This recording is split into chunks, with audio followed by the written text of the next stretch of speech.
Hello everyone, I'm your host RPGgooddess Gamer. Today we're going to be talking about the Suikoden Live. I already did cover this video with a live reaction, but that's quite a long video, so this is a more shorter, condensed version to go over the key points.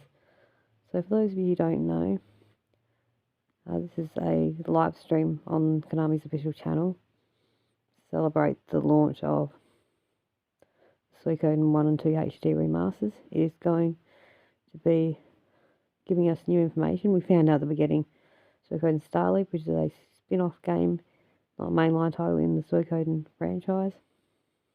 Don't know when it's coming out yet, but we do know it'll be a mobile gascha game with in-app purchases, which some people are divided about, but it looks really cool. So we get a new trailer with a lot of new info to go over about that. What we also have is a bit of information about the Suikoden anime. So we found out that the Suikoden anime will be releasing at the American Anime Expo this year. We also know that it's going to be 2 seasons long. They do say that it'll be finishing off the anime, finishing off the story of Ryu and Joe. So what they mean by finish, that could mean that it's the finish in terms of how the game finishes, or perhaps we'll get to see a little bit of their adventures past Suikoden 2, because we do know a little bit about their future adventures thanks to the Suikoden games. But yeah, it's interesting to note their word finish the story of Ryu and Joey though, because the wording just makes me wonder how exactly they're going to finish it. But we know that this anime is going to be at least 2 seasons, so they won't be able to fit it all into one, which is good for me. The more the merrier, I believe. So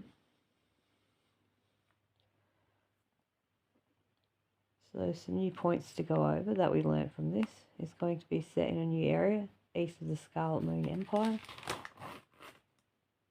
So it'll be past Mount Kifu along the east coast.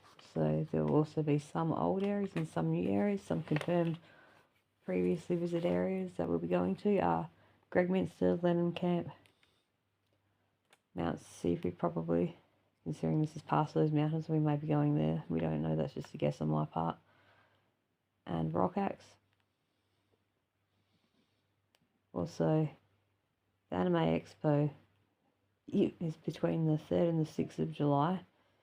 And considering that it'll be in the USA, an international release is all but confirmed for the anime. We also now know that the Suikoden Starleap game will be set in the solar calendar year 453. Suikoden 1 was set in 457, so it's definitely a prequel, which we already knew, but it's a prequel, so it's set 4 years before the events of Suikoden 1. If you don't know, the solar calendar is how they keep track of the time. It's basically the naming convention for the calendar used in the Suikoden universe and the Suikoden games. We already knew beforehand that Odessa was going to be in this and that it would cover the formation of the Liberation Army. But we can see Odessa, Flick, Jean, Vicky, and George. Also we have what appears to be the blinking mirror. I will put a picture in at the appropriate moment for that. So we know that Vicky and Jean are going to meet. They're 2 of my favourite characters. Vicky does teleportation, Jean is your remaster. I remember looking at the picture and some people speculated it might be Jean, but I thought it was just regular remaster, but it was actually Jean. Again, I'll insert a picture. And George Prime was also confirmed to be in this game, and he was in the original trailer, we just missed it. Again, I have an image that I'll put up on screen for that. We also got some new info about the Suikoden concert that happened recently over in Japan. So there's a lot of information about music, about the concert, just the music that they're making for the Starleap game, but I won't be covering that here because I don't think it's particularly relevant to this discussion or of that much interest to myself. But yeah, they do spend quite a good amount of time, something like 10-15 minutes, talking about music that could have been spent talking about other things, but I guess we'll learn about these other things when there's more to reveal. We also know that Konami have a plan in place. I forget how many steps there are, but basically they have a plan for the Suikoden brand, and the first step in that plan was releasing the 1 and 2 HD remasters, which have sold exceedingly well, and that's really good to know. It means that people are buying the game and that it was a success commercially, because obviously money talks, and the bigger of a success and the more money it raises and acclaim it receives, the more likely we are to receive more adaptations and releases in games and media from the Suikoden franchise, and the more likely it is that we'll receive a full-fledged sequel in the form of a new mainline Suikoden 6 game, because the series ended with Fire back in the PlayStation 1 era. We also have some new character bios to go over. I'll get to them later. So information, a bit more detailed information about our new characters, along with some original characters to go over. It's confirmed that there's going to be a cooking mini game.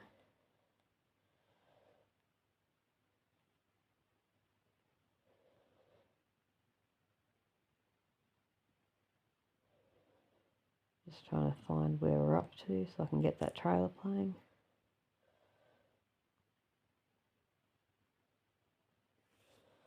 So yeah, we're going to be in a location east of the Tauren Republic.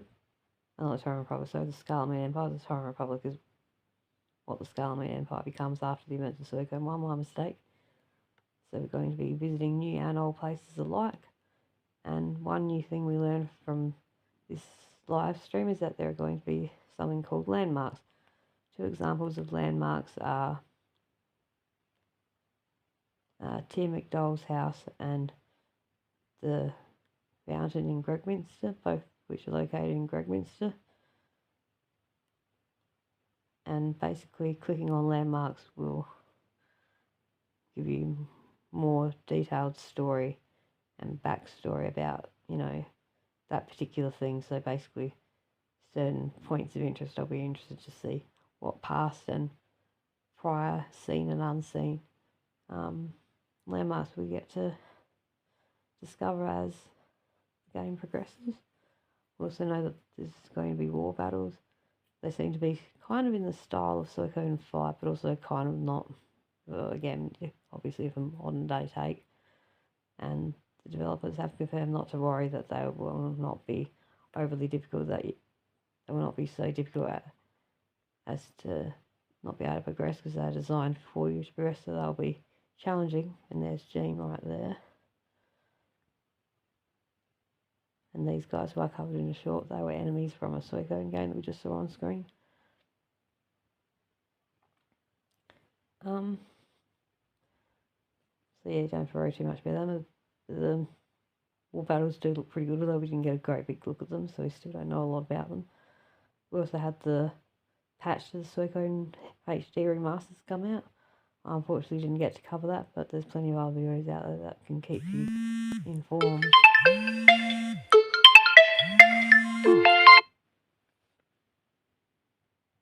Yeah, there's plenty of other videos out there that can keep you informed about what's going on with that patch and everything you can expect from it. We also found out that the Suikoden 1 and 2 HD remasters are going to be released for the Switch 2. They're going to be Switch 2 launch dates titles. However, it's important to note, guys, that they will be game keycard games. And if you don't know what that means, that's a new thing designed to share games, although I don't really like them, because basically what the game keycard is you'll get a cartridge, but that cartridge will have no actual game data on it. Instead, what you will do is you will insert this basically blank cartridge into your system, then be prompted to go to the eShop Nintendo store to download the game, and then the downloaded game I think will go onto the system. I don't think it transfers actually onto the cartridge or anything like that. So basically you're getting something that looks like a physical game, because you get something that looks like a physical cartridge, but it won't actually be a physical game. It'll actually be digital. And a lot of Switch 2 games are going down that route, and it's proving to be quite controversial. I really don't like it. I think given the choice, I'd rather buy a Switch 1 game over a Switch 2 game just to make sure I'm getting that physical game on my cartridge. But yeah, that's important to note. We also found out that this is going to be featuring Odessa's wedding to her partner Achilles. They were going to get married, and also the formation of the Liberation Army. We can expect to see this in the early chapters of the first chapter of the game. Her boyfriend is involved in an anti-government movement, and Odessa, being a Silverberg, her full name being, of course, Odessa Silverberg, is a well-off aristocrat living in Gregminster, and so is her partner Achilles. But they're meant to get married, but before the wedding, he gets arrested on trumped-up charges by Craze, who is the Imperial Guard commander. You'll all remember from Suikoden 1, who gives you your first mission after you meet Emperor Barbarossa. But because he's a nobleman, Achilles uses his last rites or final request, which is a privilege that only noble people and people of noble birth are given. He chooses to use that last request to be married to Odessa, and Odessa then uses that wedding as a precursor to try and organise an escape for Achilles, but the escape does not work, and he is murdered or killed or something like that during that escape attempt, that failed escape attempt. So that's something we know about the story. And it also goes through the story of how we met Odessa, Victor and Humphrey, and the formation of the Liberation Army. And this will be covering probably the first chapter or first chapters of the game. And we also know that the story of our main hero, our main protagonist, will meet up with Odessa, and their goals and wishes and so forth and interests will align, and they'll join forces, although albeit temporarily. We also saw Leknat, the seer, and her apprentice Luck. Again, I'll insert a picture. But yeah, they're about the main points, but while we're here, we're going to go over the characters.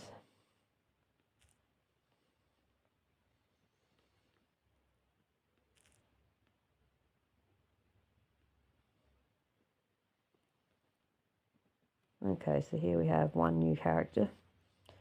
Her name is Yao. Her CV is Liu. She is the hero's younger sister, highly independent and passionate for cooking. She even goes on culinary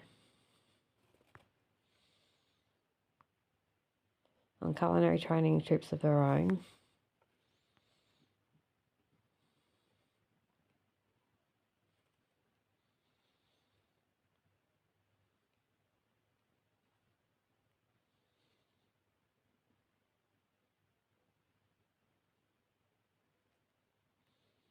Sorry guys, I had to rewind there.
So here we have Yao. Her CV is Liu, the hero's younger sister, highly independent and passionate of cooking.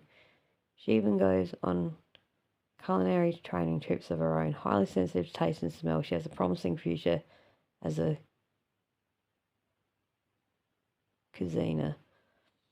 So we see her at the very end of the trailer we have, the new Suikoden Starlip trailer. And so she's basically going to be the hero's younger sister.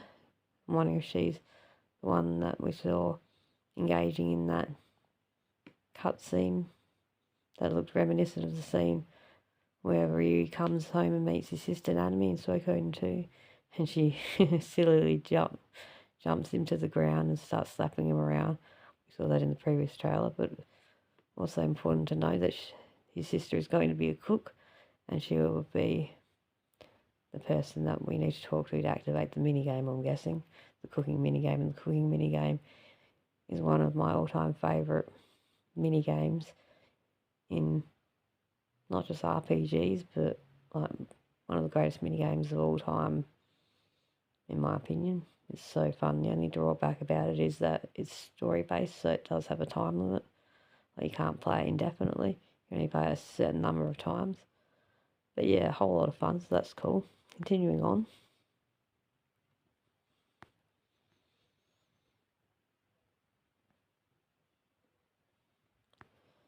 So next we have Orhan, CV Kazuhiko Ine.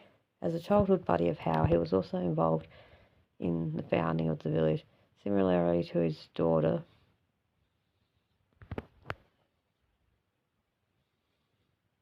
he has a wide circle of friends and runs a tavern that people come to gossip in. So this is a childhood buddy of Hao, who is the father of our hero, our protagonist, and a childhood friend of the hero's father, and his daughter, who I believe is, I forget her name, but we did see her. But anyway, sounds like a pretty outgoing person, and he runs a tavern, so he'll probably have a role similar to the owner of Suikoden 2, in that he'll be the tavern owner or the barkeep where you can go.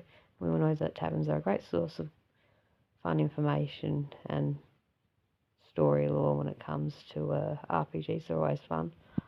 Got a lot of tavern in the game. Continuing on.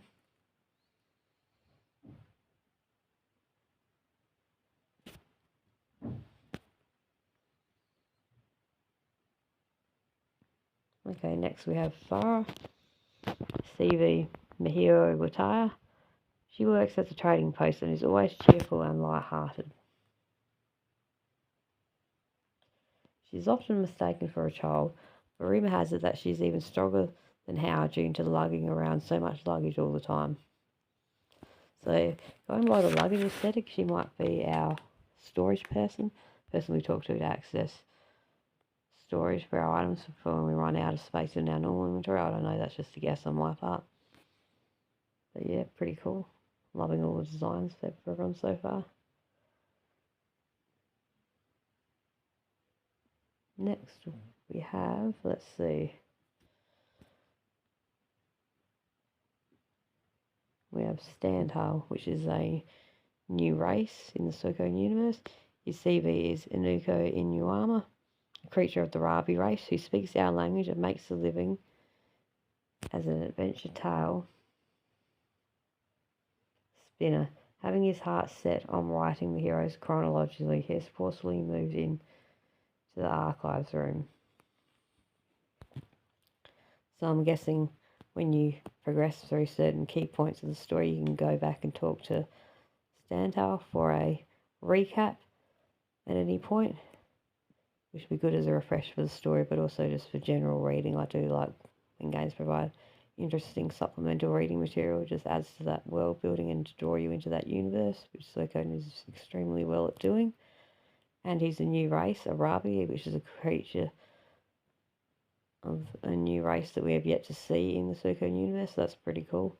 He looks really cute. Kind of looks like a rabbit, I reckon, with those big ears and that puffy tail. Really cute, pretty blue eyes. Nice sprite. So that's pretty cool.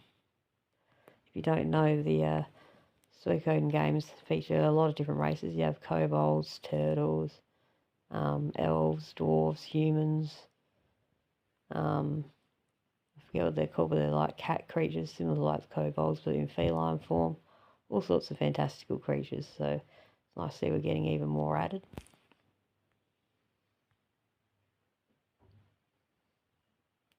Next we have Flick. And Flick is not an original character, but a returning character. He was in Suikoden 1 and 2. So we have CV Yuichi Nakarama, a travelling swordsman that Odessa and company encountered while being chased by the Empire. A bit of a show-off, but he has excellent swordsmanship and always makes sure to protect his allies. He later goes on a journey to join the Liberation Army.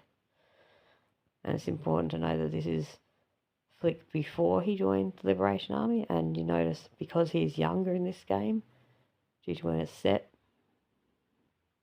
so he's 4 years younger than in Suikoden 2, and this is before he joins the Liberation Army and before he meets Odessa. So we'll be experiencing that meeting, and well, compels him to join the Liberation Army during the events of Starleap. But yeah, that iconic blue bandana that he always wears and doesn't like to take off and complains when Nita washes, so obviously doesn't like to wash the thing, was most likely a gift from Odessa, or at least that's my headcanon. I just think it'd be a really sweet romantic thing, but like, here, take this bandana, and due to her tragic end, he holds on to it always. He's so sweet, he never wanted to move on from Odessa.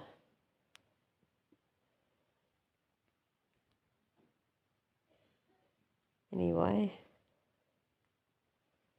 next we have Victor. Victor appears in Suikoden 1 and 2, another returning character. It says, encounters Odessa during his journey and being highly impressed by her strength of will, decides to fight alongside her. He has an easygoing personality, but his foundation in sword fighting is solid, and he later goes on to join the Liberation Army. And you can see just how strong and muscular even a young Victor is, and he's so young he's actually growing his hair long, which is something new. We've never seen Victor with long hair, but you can still tell it's Victor. And to emphasise that look of him being almost bearish, which is a reference you'll get if you play Suikoden 2. Let's just say that. Or the flag on the mercenary fort meant to be a lion, but actually looking like a bear, and something that Victor sewed himself and was quite proud of, but nobody ever thought actually looked like the thing it was meant to be. So, yeah, it's kind of an in-game joke that Victor looks like a bear, and you can literally see him actually wrestling with a bear in the trailer, which is just really funny and really cool.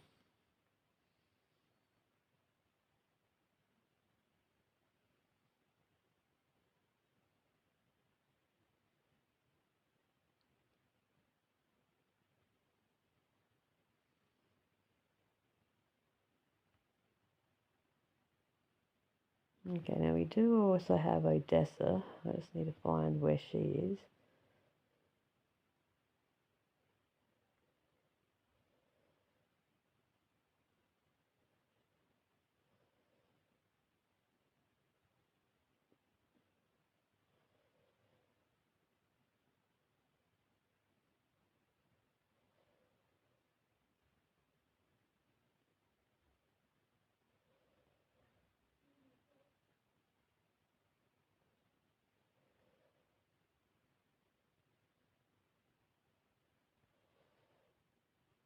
Okay, it doesn't look like I can find Odessa. Sorry, guys.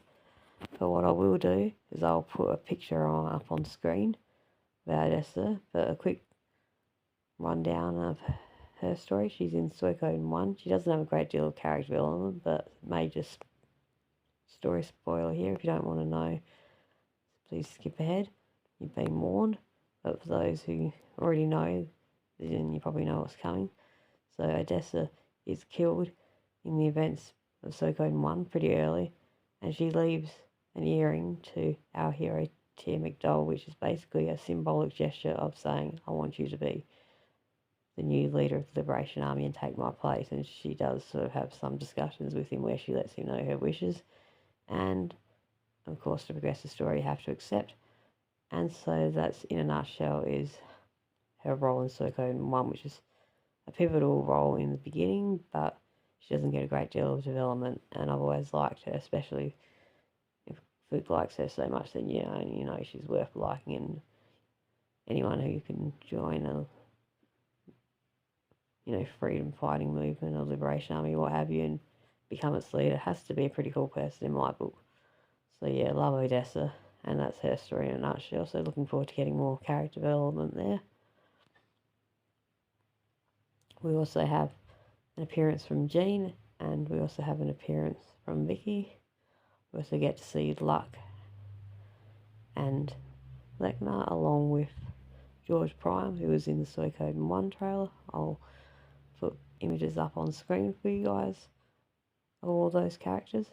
But yeah, I think we're going to wrap that up here. There is also the Suikoden 1 play that's coming out, but that will only be in Japan. Same with the concerts. So our only way here in the West to watch that will be with YouTube, so hopefully they'll have subtitles. But yeah, experiencing it vicariously through the internet is still better than not being able to experience it all. I'm just so happy that Konami are investing so much time and energy into this game, and also not giving us radio silence, but keeping us constantly updated with regular live streams and interviews and leaks and drops and what have you of new information, so we can keep updated, so that even if it is a long wait until we get anything more, at least we'll be updated and we'll know what to expect and a little bit of an idea of what's to come. I love when games do this and really hype up the game by building up that momentum through advertising. It goes a long way towards gaining awareness and increasing sales. Plus it's just fun for us people to be able to go ahead and follow through with this and actually know that we're getting information that developers care enough to keep us updated. You know what I mean? It just makes it so much more interesting when you're leading up to the release of a game, especially if there's a long wait for it. But yeah, Suikoden 1 and 2 HD Remastered is selling really well, and I highly recommend them. Just a quick brief rundown if you don't know what sort of game they are. They're basically turn-based JRPGs with a very Asian aesthetic. Basically, you'll be joining up with over 100 allies. They call them 108 Stars of Destiny. And they will join you, and you'll recruit them, and as you recruit them, a base will be unlocked, and each new character will bring something different to the table. It might just be a new piece of dialogue, or it might be a new shop, minigame, or other service, or just another character to fight with you. And as you get more characters, your base will grow, so it has that base building element, which is really cool. The stories are also really well done, especially in Suikoden 2. Suikoden 1 has a more childlike story that's not very deep but not super deep. It's pretty simplistic really. But the future Suikoden games, especially Suikoden 2, which is considered by many and myself to be the best in the franchise by a long shot, has a very, very well done story. You'll grow to love the characters. You'll get to learn them in and out, their pains, their struggles, the betrayals, great villains,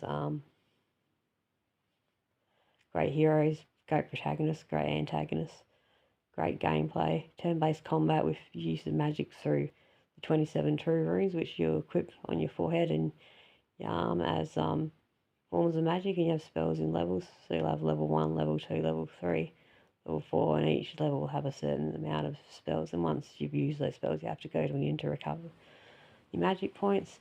You got consumable items, a storehouse to store your items if you run out of space. Yeah, compelling story, compelling villains, lots of twists and turns, just great games all around, just great gameplay. But yeah, if you haven't given this franchise a go before, you haven't heard of them or unsure whether to play them, I highly recommend them. But yeah, that's basically what sort of game it is in a pretty brief nutshell. So I hope this video has convinced those who hasn't played the game to give it a shot. I highly recommend it. But yeah, I think we're going to wrap that up for now, guys. So I've been your host, the RPGgooddess Gamer. Thank you all so much for watching. If you enjoyed this video, please consider dropping a like, a sub, a comment and a share. All those good things go a long way towards helping the channel, and it really actually does make my day. You wouldn't be amazed how much it makes me smile to see even a single like or a single comment. I'm only a small content creator. I'm now also on TikTok, Instagram, Facebook and X. Links will be on my channel page and in the video description, so feel free to follow those and pop on over and show your support so you'll never miss out on a single video, you know, as soon as they hit, and get all the latest updates and channel news. Also, the majority of people, about 99% actually, who watch my videos aren't actually subscribed, so that's you. Please consider turning on notifications and subscribing. You can always unsubscribe if you change your mind. It's free and only takes a minute. And again, you'll never miss out on all the news, so be sure to turn notifications on. But yeah, once again, I've been your host, the RPGgooddess Gamer. Thank you all so much for watching. I love you all, guys, and I'll see you in the next video. Bye, everyone. Take care.